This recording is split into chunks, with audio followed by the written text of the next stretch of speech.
NIS student जिनका 10th का result आ गया, 12th का रिजल्ट आ गया, उनके क्वेरीज और क्वेश्चंस लगातार चल रहे हैं और हम लोग उस क्वेरी का जवाब दे रहे हैं और उनके लिए मदद भी कर रहे हैं।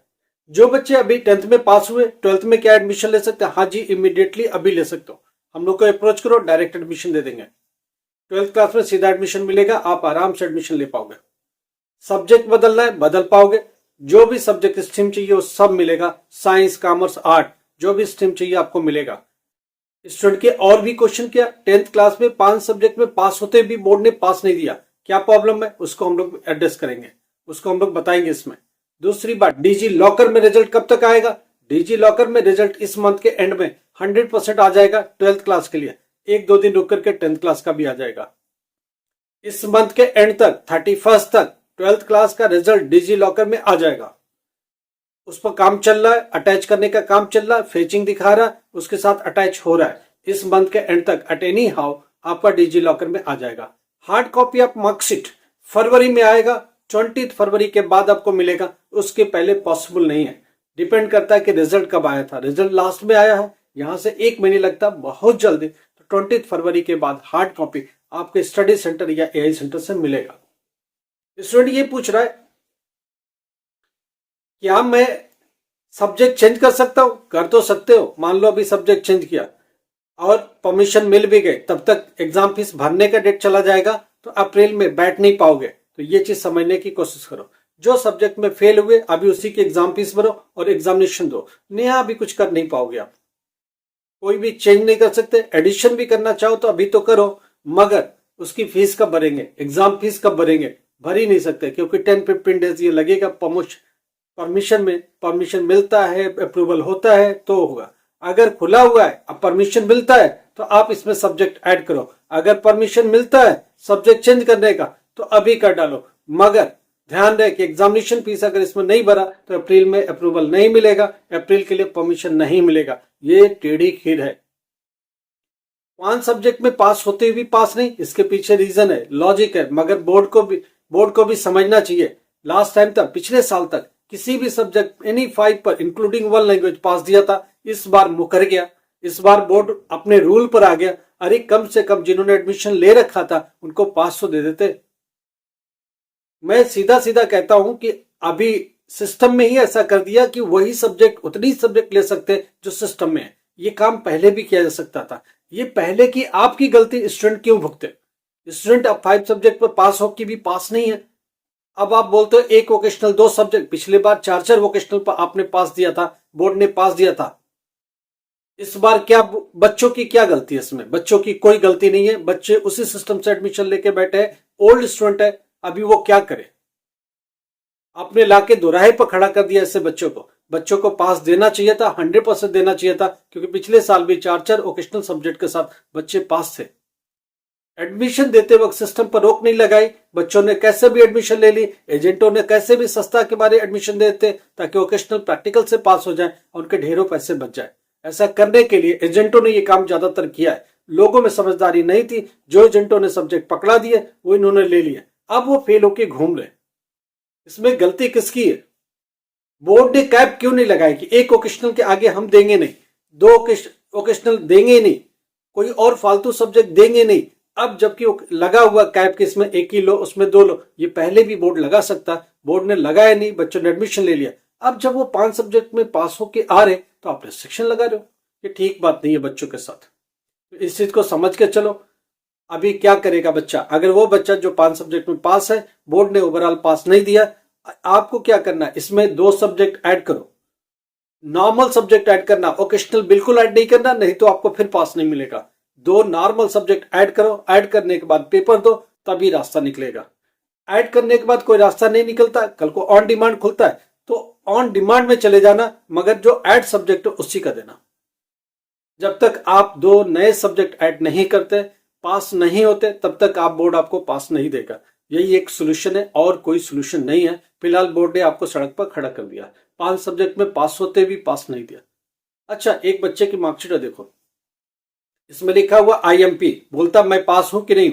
आईएमपी का मतलब होता है एक बार आप पास हो गए, उसके बाद रीअपियर आप कर गए या एग्जाम फीस भर के भी आप बैठे नहीं, तो वो आईएमपी की कैटेगरी में आता। पास तो हो, इंप्रूव्ड हो गया मार्क्स, आपने फिर से रीअपियर होके अपने मार्क्स को बढ़ाया, परसेंटेज को बढ़ाया, तो बोर्ड दूसरी बार चूंकि रिजल्ट दे रहा है, दूसरी बार मार्कशीट पर जा रहे, तो जो नई मार्कशीट आएगी उस पर क्या जस्टिफिकेशन होगा, क्या क्लैरिफिकेशन होगा बोर्ड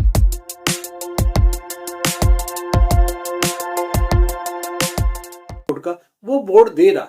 ये आईएमपी है। इट मीन्स आपका मार्क्स इंप्रूव होके आया है, नई मार्कशीट जनरेट होके आई है, इसलिए उसको समझाना पड़ता है कि ये दूसरी मार्कशीट है, एक पहले भी मार्कशीट दी जा चुकी है जो पास की है, तो ये भी पास है, इंप्रूव्ड मार्क्स के साथ है, दैट्स व्हाई आईएमपी इंप्रूव्ड लिख के आता है। अच्छा, एक और क्वेश्चन है बच्चे का, उसमें क्या है, ADDL लिखा हुआ। ADDL का मतलब क्या होता है, आप पहले पास हुए, उसके बाद आपने एडिशनल सब्जेक्ट जोड़ के एग्जाम देने गए, फिर पास हो गए, तो इसलिए अब ये मार्कशीट एडिशनल सब्जेक्ट के साथ है, तो इस मार्कशीट पर भी लिखना पड़ेगा, क्योंकि दो दो मार्कशीट को कैसे जस्टिफाई करेंगे जो एक ही बोर्ड दे रहा। पहला बोर्ड ने दिया कि आप पास हुए नॉर्मल, दूसरी बार बोला कि आप एडिशनल सब्जेक्ट ऐड करके गए तो आप पास हुए, इसलिए दोनों मार्कशीटों पर कुछ न कुछ बातें लिखनी पड़ती है, क्लैरिफिकेशन बोर्ड को करना ही पड़ता है। ठीक है, ये सारी बातें हैं जिनके बारे में बात कर रहे हैं। अगर आप 10th क्लास पास हो गए तो डायरेक्टली 12th क्लास सितंबर अक्टूबर 2025 का एडमिशन मिलेगा। पहले साल आप आधे पेपर दे दो, 2 3 4 पेपर तक दे दो, जो पेपर बचेगा वो अक्टूबर 2026 में ही क्लियर होगा। एक स्टूडेंट पूछ रहा कि मैं अप्रैल 2026 में क्यों नहीं क्लियर करूंगा, नहीं कर सकते। जिस समय आप पास होते हो 10th क्लास, वहां से 2 साल बोर्ड को गिन के चाहिए, इसीलिए बोर्ड पूछता है कौन से एग्जाम में पास हुए, 10th में पास हुए, ओके ये बताओ कौन से एग्जाम में, तो वहां अप्रैल और अक्टूबर दो ऑप्शन आता है, आपको लेना पड़ता है। हिंदुस्तान में 10+2 का सिस्टम है, जिस समय 10th क्लास का एग्जाम आप देते हो, अप्रैल में दिया तो अप्रैल टू अप्रैल 2 साल काउंट होगा, अक्टूबर में दिया तो अक्टूबर टू अक्टूबर 2 साल काउंट होगा। अभी 2024 अक्टूबर में पास हुए, 2025 में के लिए आप एडमिशन लिए तो उसमें 3 सब्जेक्ट, 2 सब्जेक्ट, 1 सब्जेक्ट, 4 सब्जेक्ट तक दे सकते हो। अगला एग्जाम 5वां पेपर आपको अक्टूबर 2026 में ही बोर्ड देगा, उसके पहले अप्रूवल ही नहीं देगा, एडमिट कार्ड ही नहीं देगा, एग्जाम फीस भरोगे तो भी नहीं देगा, ताकि आप एग्जाम दे ना सको, क्वालिफाई कर ना सको। बोर्ड आपको अक्टूबर 2026 में जाके क्वालिफाई देगा।